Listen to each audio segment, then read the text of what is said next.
Hey, good people, and welcome back to my channel. Today I'll be taking a look at the 1981 horror film, The Pit. The Pit was written by Ian A. Stewart and directed by Lou Lehman, and it stars, as our main character, Sammy Snyders, playing the role of Jamie, who is a 12-year-old boy. What can you say about The Pit? The Pit's a Canadian horror film, and it was released in October of 1981. I first saw The Pit in the mid-90s when I was a teenager, and I walked away thinking it was a complete hoot. There's just so many twists and turns about this movie. While the movie, there's about 4 or 5 different subplots, all working, sometimes working together, other times working independently.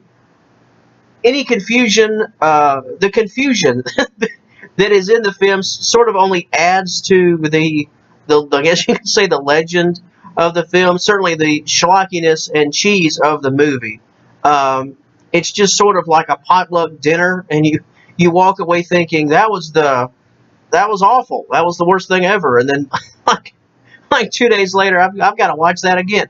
I'm convinced, by the way, just a little side note, I'm convinced something like that only occurs in the horror genre, or fans of the horror genre, where you can look at a horror movie and say, well, that was absolute disaster.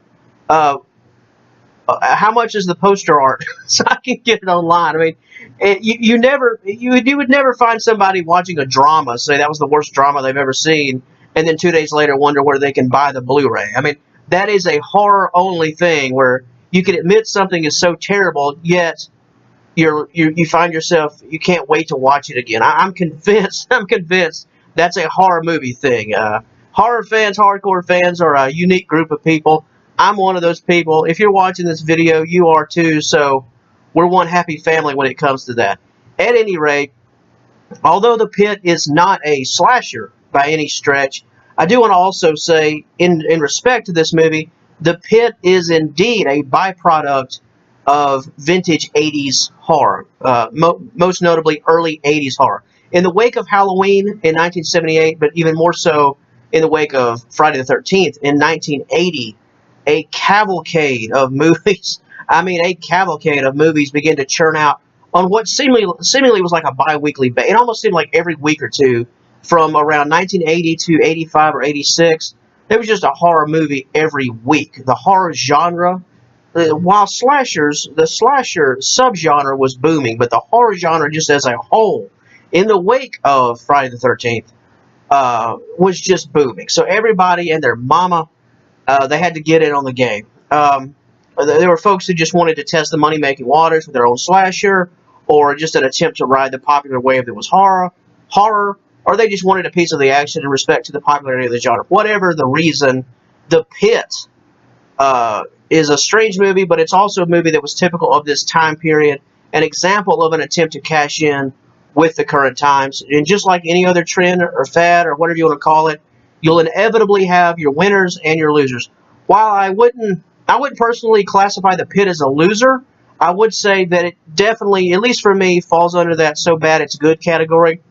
This is the category where numerous horror films in the early 80s rest to this day. I think, no matter what your personal tastes are in the horror genre, what you like, what movies you like, what movies you don't like, we're all going to disagree on our taste, but I think the one thing we have in common is our biggest bucket. If you were to place the movies of the 80s in a bucket, I think the biggest bucket is probably the so bad it's good category, because the early to mid 80s they gave us so much, and I think most of it on average ended up in the so bad it's good category. In respect to The Pit, which is why you're here, we're introduced to a 12-year-old boy named Jamie. He's not exactly the most popular kid in school. He's teased, he's bullied, he's harassed. It's quite obvious from the word go that he's an outcast. There comes a point early in the movie where his parents, I think they go on a business trip. What's interesting about the plot here, or the writing here, is that they're seemingly just gone forever. If I'm not mistaken, I could be wrong. It's been a while since I've seen The Pit. Not a couple of years, but it's been a while since I've seen it. They seemingly just disappear forever. So the parents are out of the picture. Well, he is left under the care of a babysitter named Sandy. She's a college student, I think a psychology major, and her goal is to I don't know, care for kids, or this is not only a sort of a part-time job, this is what she wants to do. Look after her kids, be a teacher, be a whatever. But a college student named Sandy is looking after Jamie. Well, Jamie, while he's picked on in school, he's still a 12-year-old boy. So he's getting interested in girls, and what better way to be interested or to get interested is to be in the company seemingly every day after school of a college student, you know.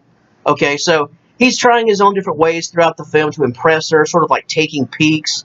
I think at one point he like walks in on her in the shower and writes like "I love you" with lipstick or something. He's trying to get her attention. So there's a subplot there. It's Jamie's coming of age, and he is in love with his babysitter. Well, while striking up a conversation or some sort of a relationship, a friendly relationship with the babysitter, Jamie introduces Sandy to The Pit. The name of the movie, The Pit. Yes, there is a pit there's a pit in this movie, and hilarity ensues from here on out. He introduces Sandy to the pit. What is the pit, you ask? Well, the pit is a massive hole in the ground in the woods. Like, you know, if you live in a countryside, like your backyard, after you leave your property, there's like this wooded area, sort of like the Blair Witch Project, just this wooded area. I mean, it's not off in the boonies somewhere, but it's a wooded area, and there's this huge hole in the ground. Like I said, it's been a while since I've seen the movie, but if I can remember right, it's not just some, you know, casual thing you have to look for, which makes it all the more hilarious to think that Jamie's discovered this huge hole that no one has ever seen before. We're supposed to believe that no one's ever found this hole except for Jamie. The freaking hole looks like it's probably like 7 feet wide and at least 10 feet deep. It's just this hole in the ground. Well, at the bottom of this hole, or pit, are these meat-eating creatures called troglodytes, or as Jamie calls them, what does he call them? Trolologs, I think he calls them. Anywho, he's been feeding these things meat, right? He's been feeding them meat, like raw meat from animals, if I'm not mistaken. He buys like pounds of meat at the market or a convenience store, whatever, to feed them. Well, he's talking to Sandy about these trolologs, and more so about this hole in the ground. But the trolologs at the bottom, it's like a big secret, and because he loves her and entrusts her, he's telling her about this discovery. It should be noted that while all of this is taking place, there's something that's sort of running at the foundation to the entire film. Even though Jamie is a 12-year-old boy, he has a teddy bear. Teddy bear's name is Teddy. How original. Anyway, the bear is communicating telepathically, I guess, with Jamie. The bear doesn't actually talk like, you know, Chucky and Child's Play where the mouth is moving, but the bear is putting thoughts or ideas into Jamie's head, which we're supposed to believe as viewers. That's why Jamie does what he does, is because the bear is telling him to do things. Well, as the movie progresses, Jamie's tired of just being the outcast and being picked on. You know, he keeps going to the pit to feed these trolologs. Well, eventually, Teddy, the bear, tells Jamie to start anyone who's ever done you wrong, throw them in the pit. Well, this is where the movie really gets going. He's been bullied and picked on every turn, so he starts feeding people, basically his peers, at first his peers, into the pit.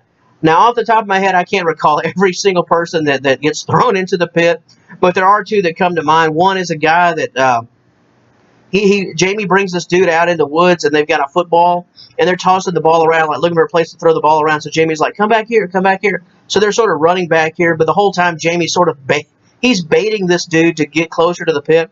So Jamie's got the football, and he tells the guy, you know, go long, go long, go long for a pass. So this guy's running, but all the while looking back at Jamie, you know, waiting for him to throw the football, and the guy just runs into the pit or off into the pit, and it's hilarious. He just literally falls off the edge of what looks like the edge of the earth. He falls into the pit. Of course, anyone that's in the pit immediately gets eaten by the trolologs.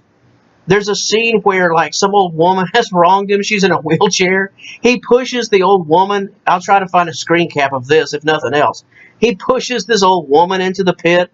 He's got, like, the handles of her wheelchair, so he's pushing her. And when he gets to the edge, he stops. And literally, she just falls forward out of her chair into the pit. Well, all this is going on. And finally, we get to a scene. And there will be spoilers, minor spoilers, in this review. So if you've not seen The Pit, you know, you've got your warning. There will be some minor spoilers, more than just the plot summary. But there's a scene where what ends up happening is that Sandy, the babysitter, the woman he loves, the woman Jamie loves, falls into the pit, goes into the pit, and she is eaten by the Trolologs. Jamie becomes so upset, he presumably tries to off himself by lowering himself with a rope, if I'm not mistaken, into the pit. Anyway, the Trolologs escape. So the Trolologs are terrorizing the area until they're finally taken down by like a militia or something, and they're taken out. And we have this transitional scene. That part of the movie is sort of over, right? He's pushed everybody, their brother, into the pit. The woman he loves she fell victim to the pit. The Trolologs have been killed or disposed of. And the final scene features Jamie in a new setting, a new environment. He is now living with his grandparents. It is there he meets a girl named Alicia. She invites him back into the woods to play. Yeah, you can probably tell where this is going. No crime goes unpunished. Remember that, ladies and gentlemen. No crime goes unpunished. So the ending, although somewhat predictable, hey, it's still sort of fun. You know, this movie isn't high art, but it's certainly entertaining, if nothing else. I've definitely seen a heck of a lot worse. And that ending, that'll bring a little bit of a smile to your face. It's predictable. You see it coming, but it's still pretty cool when it happens. If you're looking for something from the pantheon of 80s horror films that's sort of outside the box, then The Pit is certainly worth checking out again. It's so good, it's so bad it's good, which there's charm there in and of itself. I enjoy it. I usually give it a look during the Halloween season. It's got a pretty cool atmosphere. It's weird enough without, it's weird enough to keep your attention, if that makes sense, and it's pretty entertaining. As a side note, there is an interesting, you could call this creepy, unsettling, or just plain, here again, weird. There's a side note that I want to mention before I wrap this up, where the babysitter, like I said, she's a college student, so between 18 and 22, right? Your typical college student, and he's a 12-year-old boy. She is babysitting him in the home, and she's giving him a bath. He's like sitting in a tub in the bathtub, like sitting up, and she's like got a sponge or a washcloth, like rubbing his back. He's a 12-year-old boy, and she's giving him a bath. Like I said, this movie's weird enough, just weird enough to get your attention. That one of the things, other than like the guy with the foot going out for a pass, falling in the pit, the old woman getting pushed in the pit. One of the things that always has stood out to me all these years later is the 12-year-old boy getting his babysitter's giving him a bath. That was like, okay, it's weird. The Pit is weird. If you like weird, this is your thing. Another thing in closing, I've been convinced for years that the writer and the director were playing this straight. I don't really think this film was played for laughs at all. Maybe at various times, but I think this was an honest attempt at a straight-up horror movie that goes sour. And I think that in itself sort of leads to some hilarious moments because they're not trying to be funny. That's what makes it funny. That's what adds to its charm. So in a weird way, it's like they royally screwed up, but it's sort of like they got it right, because if you love, deep cut, underground, forgotten horror movies from the early 80s, everything they did wrong actually makes it right in that regard. So I think that's why The Pit's so much fun. At any rate, check it out. The Pit, 1981. I think you'll dig it. If you like early 80s horror cheese, this is a good one. Until next time, I am the mayor of Haddonfield. Take it easy, everybody.